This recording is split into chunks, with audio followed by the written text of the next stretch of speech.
everyone. Sorry, I will try to project as much as I can. Thank you so much for having me here.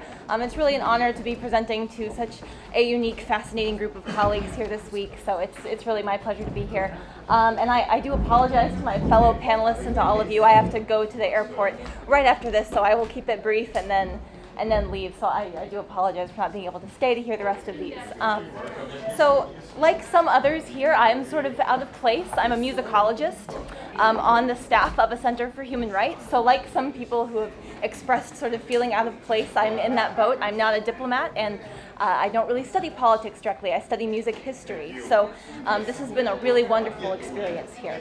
At the University of Iowa, I teach undergrads in a course about the history of music as part of social justice movements, as well as the history of Western music in Europe and its movement to America. So that's sort of my interest area. Most of my colleagues at the Center for Human Rights in Iowa are legal scholars. So often I'm sort of faced with this challenge of learning to frame what I do in the context of what they do as legal scholars who work on international human rights issues. So this has been a fun experience for me. Sometimes I do worry, though, about how my research can contribute to issues related to international human rights law. So I want to talk a little bit about how the research I'm doing now sort of represents an intersection between the humanities and social justice and international human rights law. So in preparation for this conference, I found myself asking what role music could play in cultural diplomacy, what good it could possibly do in a very real way. And I was also wondering how music scholars could maybe help inform and direct the exchange of music in a way that fosters positive relationship and builds trust. I think those are difficult questions and they have hard answers, but I think they're really worth asking. And I think that musicologists who study music critically can contribute some really unique things to these questions. So some of you might be aware that the Cold War era is sort of considered by some scholars to be the golden age of cultural diplomacy for the United States. We were sending musicians. Now you get the horns to back you up. During the Cold War, America was sending musicians like John Cage into Europe to sort of showcase our music. Look at what these American artists are doing. Look how wonderful it all is. The goal of these exchanges was to encourage the appreciation of American art and culture. But today, scholars sort of look back on those efforts and we say that they had pretty mixed effects, so we're not quite sure how successful they were. So my question is, are efforts of musical diplomacy sort of doomed to failure? After all, when we use music or art in persuasive or manipulative ways, we call that propaganda. So how can we do this in a way that is both sensitive and honest and artistic, with artistic integrity, if that makes sense? So to answer this question, I offer a case study that has become sort of my focus over the last couple of years. I spend most of my time in a small town in Iowa called Algona, which was home to a German POW camp for the last 3 years of World War II. And so in this small town in Iowa, over 10,000 German POWs lived during the last 3 years of the war. And most Iowans aren't even really aware that this was there. So it's a really interesting place to study. My interest grew because the German POWs there had a choir and an orchestra that performed mostly German art music all through the war. So this was sort of an interesting microcosm of German culture in the middle of the United States during a massive conflict between Germany and America. And it saw German culture thrive in a way that you would not expect it to in enemy territory. As Iowans forged relationships with these POWs, there was also an American re-education program called the Intellectual Diversion Program that was an attempt to sidestep the Geneva Convention. So the Geneva Convention has this clause in it that's supposed to guarantee intellectual diversion. So the American government said, well, we can't do indoctrination, but maybe we can do re-education if we call it intellectual diversion. So that's what this program was. And the result was this poorly coordinated attempt to teach German POWs to appreciate American music, literature, and culture. One of the most fascinating things about Camp Algona, though, is that both the American staff and the German POWs pretty much completely ignored what the intellectual diversion program was trying to do. The choir and orchestra always played German music. There was no American music performed. They were allowed to screen German films. They were reading German literature. They were having readings of German poetry as part of chamber concerts. And the camp commander decided that he didn't really care to spend any time forcing these POWs to appreciate American music. So my question is why? Why this ignoring of this national directive to encourage the appreciation of American culture? Americans were really nervous that the Germans were going to go back over and have only terrible things to say about Americans, so they thought, well, if we can make them like our music, maybe this will go a little bit better. So my research suggests that the positive relationships that formed between Iowans and the Germans actually did the work that the re-education program was supposed to do.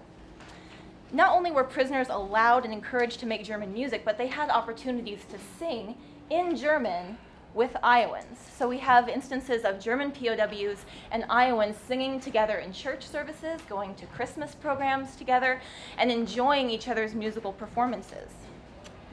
The camp choir and orchestra were allowed to play music of Strauss, Beethoven, and Wagner. So those of you who aren't familiar with German music, some of this music was actually banned in the United States during World War I, or the Metropolitan Opera stopped doing Wagner's operas because they were German nationalistic works. So you see this music being performed during World War II in this camp, and Americans are fine with it. Actually, the Americans were eager to enjoy it, which I find to be really fascinating. And there's one particular quote that I think sort of communicates the emotional power of these musical exchanges. One man wrote about a Christmas program in 1945. The Germans sang with gusto and praise, and I was glad that I was in the dark, for I was standing there, tears streaming down my face. Our bodies were cold, but our hearts were burning within. I saw these men, many miles from family, alone, imprisoned, praising God and pouring out prayers for the war's ending. In this, the concept of Christmas and the family of God became most real. So that's a really powerful reaction to this musical exchange between Americans and Germans. So what does this have to do with cultural diplomacy? So I believe it helps explain some of the problems that happened later on during the Cold War. It sort of demonstrates the difference between later efforts of cultural diplomacy and what's happening here. During the Cold War, Americans sent our musicians to Europe to show off our music. We thought that was the best way to encourage these relationships. But if we take Algona as a case study, we see that the act of making music with the other forges relationships that exhibitions and concerts don't in the same way. This example also suggests that stepping into a new culture is an act of goodwill that builds trust. We've spent so much time here talking about building trust, and here we see trust building between Americans and Germans during the war. And I really do think that's remarkable. So I want to outline very briefly 4 characteristics or functions of music that explain why it works so well in this kind of setting. The first is that music cultivates empathy. So seeing another human create or participate in an act of creativity reminds us of our humanness and of their humanness.